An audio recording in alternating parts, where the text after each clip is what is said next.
Hi guys, welcome back to the Mr. V's Booksellers Dozen. We are kicking off with our January list for 2022.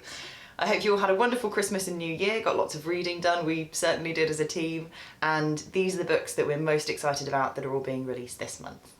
I'm going to kick off with Pandora, which is the book that I'm reading at the moment. It's by Susan Stokes Chapman and I am loving it. It's absolutely fantastic.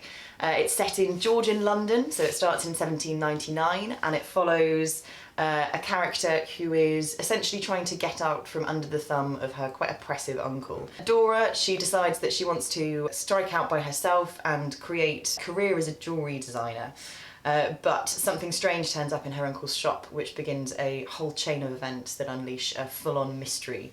It's great, it's got loads of classical references in the same way as kind of Circe with Madeline Miller and Silence of the Girls by Pat Barker, but it's really and truly a Georgian mystery, and that's one of the reasons why I've completely fallen for it.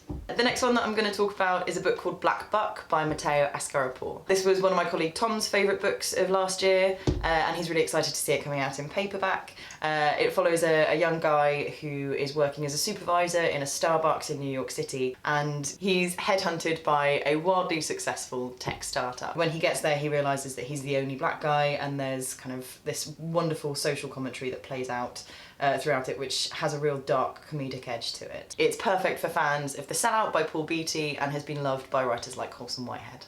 So we're on to non-fiction, and the next one that I'm going to talk about is a book called Islands of Abandonment by Cal Flynn.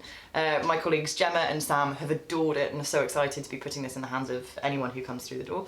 It follows an account of 20 different places that have been abandoned throughout kind of human history, and it looks at how these places are taken back by nature, how they're reclaimed. It also looks at the small pockets of society that exist in these places and how those struggles are overcome. They tend to be particularly wild or challenging places to live. It's a surprisingly hopeful tale of human endurance and nature's endurance, and is a fantastic read which was shortlisted for the Baillie Gifford this year. This next one is one that my colleague Nicole absolutely loved. It's called In Defence of Witches by Mona Chalette. It starts with the European witch trials in the 16th and 17th century and takes us through the history of the persecution of women as it's continued up to the present day. And in a rather fitting segue, we have a children's graphic novel which is perfect for fans of Dogman and Bunny vs. Monkey. It's a great fun story about a young girl called Barb who has to save her fellow warriors from an evil villain called Witchhead.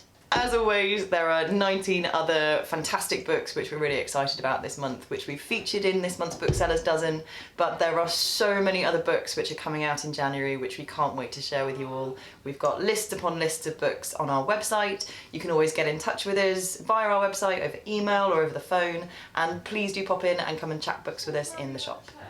Until next time, bye!